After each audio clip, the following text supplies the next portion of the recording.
Est-ce que vous croyez qu'il y aura élection, ou bien est-ce que s'il y a élection le jour, il n'y aura pas des gens du PDS ou bien même de l'opposition qui vont empêcher aux Sénégalais de voter? Parce qu'il suffit de faire quelques actions dans certaines bureaux de vote pour empêcher aux gens de voter. Écoutez, c'est des spéculations, c'est des choses voilà, c'est des possibilités, mais c'est des spéculations. Donc moi, je préfère ne pas rentrer dans des scénarios que ça peut se passer ou ça ne pas se passer. Je pense que nous, on reste constant dans la lutte de notre candidat. On va tout faire pour que la pression continue et pour qu'il retire sa candidature, pour qu'on ait des élections vraiment transparentes et légales le jour du scrutin. Et depuis 2007, il y a des pressions sur le Abdoulaye Wade. Mais aujourd'hui, on est pratiquement à 3 jours des élections. Vous pensez qu'une pression peut faire bouger Wade là où il est? Absolument. Comment? C'est la volonté du peuple. Tu ne peux pas aller contre la volonté du peuple, Alassane. Oui, la volonté du peuple, c'est bien beau tout ça. Mais le problème, non, c'est bien beau, mais il faut demander à Kadhafi. C'est le terrain. Non, mais je suis d'accord. Il faut demander à Gbagbo. Il faut demander à Ben Ali. Les réalités ne sont pas là. Mais c'est pas la même chose. Mais la volonté du peuple, quand elle est là, tu ne peux rien. Peut-être que ça ne va pas se passer demain ou après-demain, mais tôt ou tard, Alassane, quand le pays te dit non, c'est non. Point. Vous êtes sûr que le pays a dit non à Abdoulaye Wade? C'est sûr ça? Il a des partisans qui se taisent, qui disent rien. Il a le Parti démocratique sénégalais, il était au pouvoir. Vous êtes certain que le pays lui a dit non? Oui. Comment? Parce qu'on le vit, on le voit tous les jours. Tu peux acheter des voix, tu peux tout faire pour créer des conditions de vie inacceptables dans un pays où tu utilises l'argent de tes populations pour créer des monuments et donner à ton fils un jet privé. Mais en fin de compte, les populations, tôt ou tard, elles vont se faire entendre. Et ça, personne ne peut y échapper. Et ce qu'on voit, c'est des conditions de vie inacceptables dans notre pays. Et peut-être ça ne va pas se passer demain, peut-être ce ne sera pas après-demain, mais tôt ou tard, les populations vont se faire entendre. Vous parlez des conditions de vie des populations. Est-ce que vous avez vécu ces conditions de vie des populations? Absolument. Comment vous les sentez? Je l'ai senti parce que, vous savez, c'est vrai, je suis née aux États-Unis. Mes parents étaient étudiants. Mais dès qu'ils ont fini leurs études, quand j'avais 3 ans, on est venu ici au Sénégal. Et c'est ici que j'ai grandi. À Kaolack, à Thiès, à Dakar. Je suis allée à l'école publique. Mes parents étaient des fonctionnaires. On n'a pas été privilégié dans quoi que ce soit. Tout ce qu'on a eu, c'était l'effort et le travail que mes parents ont fourni. Donc, je comprends très très bien la difficulté que les Sénégalais vivent. Même quand j'étais à l'extérieur, en voyant ce qui se passe, en voyant comment juste le coût du pain, le coût du riz, qui a augmenté de 3 fois en moins de 10 ans. Comment on peut expliquer ça? Tout ça, c'est des souffrances qui sont là, qui sont vécues par nos populations. Et ça, c'est inacceptable. Et certaines populations, vous dites, mais Léna, elle parle de ça, mais elle fait partie des Sénégalais d'en haut. Elle fait partie des Sénégalais qui ont eu de la chance. D'en haut? J'ai eu de la chance. J'ai eu de la chance parce que je suis née aux États-Unis, comme je l'ai dit. Parce que mes parents étaient étudiants là-bas. C'est tout. Mais j'ai fait Bangré-Cité, ici. J'ai fait le lycée Malick Sy. J'ai fait Seydou Nourou Tall. Je ne suis pas allée au Mariste. Je n'ai pas eu de bourse spéciale. Tout ce que j'ai eu, c'est par la force de la volonté de Dieu et aussi, bien évidemment, j'ai tout fait pour progresser personnellement. Mais ça n'a pas été donné. Mon père ne m'a rien donné. Mon père m'a donné ce qu'il m'a donné qui est le plus important, c'est la notion de valeur et de respect de soi et qu'on ne peut pas t'acheter.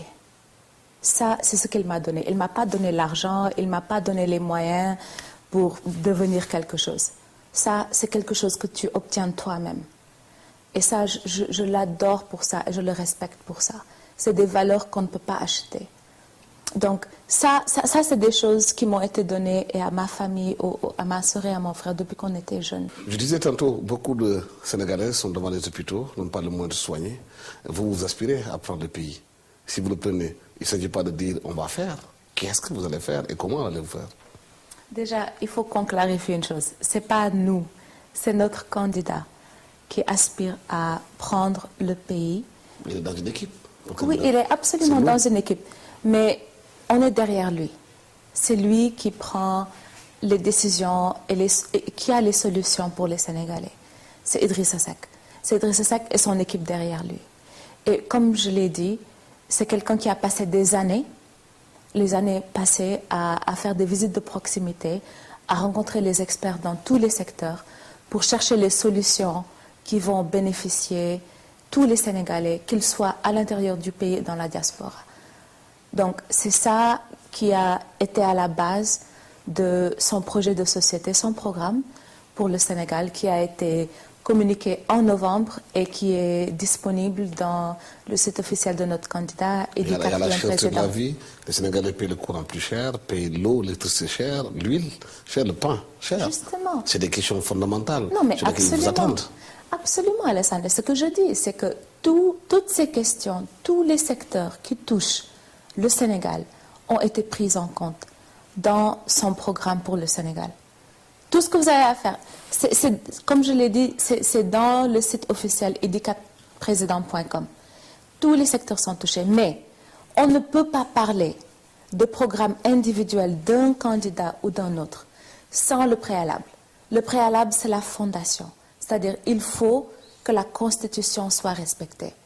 Si ce n'est pas le cas, on ne va rien accomplir.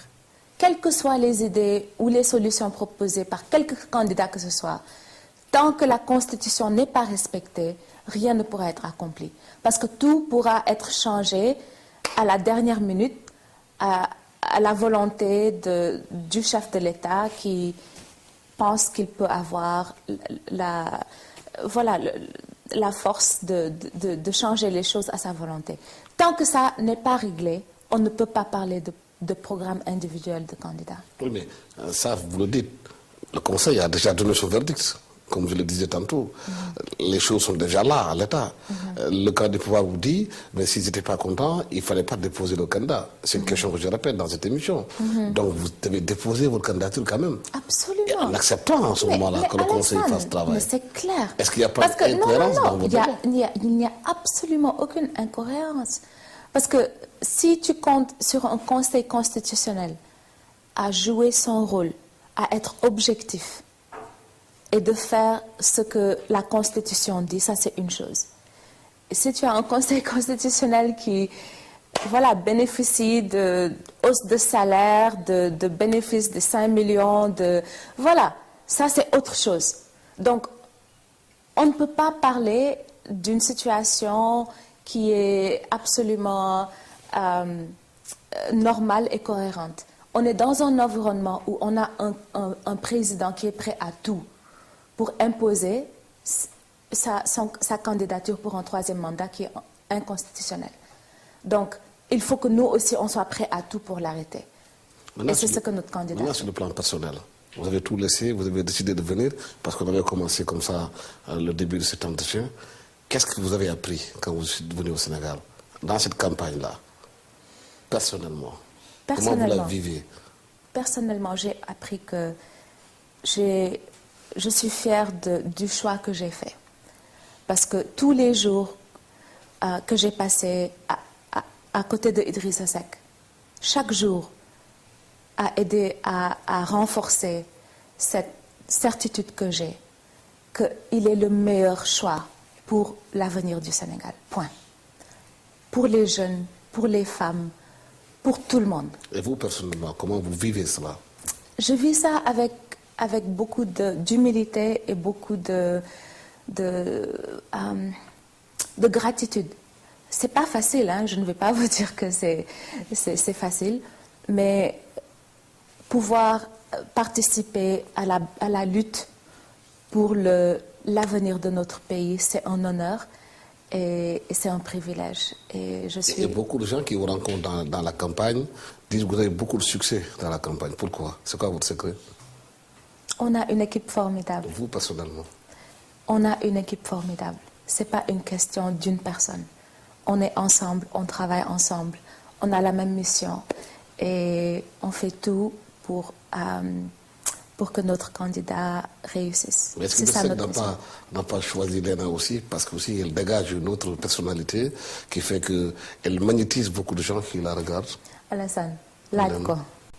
Il Il faut lui demander. Je ne peux pas répondre à la place d'Idrissa.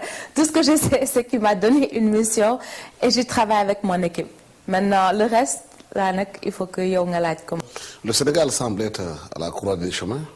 Aujourd'hui, vous êtes candidat encore, comme vous le dites, mais vous ne savez pas exactement ce qui va se passer d'ici 3 jours. C'est quoi l'avenir d'Idrissa Seck aujourd'hui? Idrissa Seck est un homme politique qui a une longue histoire avec le Sénégal. Il a combattu, il a tout fait pour créer la famille libérale. Et pendant 30 ans, il a tout fait. Donc, je pense que quoi qu'il arrive dans les jours à venir, c'est quelqu'un qui va rester dans le cœur des Sénégalais. Et c'est quelqu'un qui va continuer de se battre, quelle que soit la situation dans laquelle on vit. Mais c'est quelqu'un qui est déterminé à servir le peuple sénégalais dans le pays et dans la diaspora. Et rien ne va l'empêcher de continuer de le faire, quel que soit. Vous allez en bataille. Est-ce que vous envisagez aussi de perdre aussi? Jamais. Pourquoi? Parce qu'on est là pour aider notre candidat à gagner. On ne va pas s'engager dans une bataille pour perdre.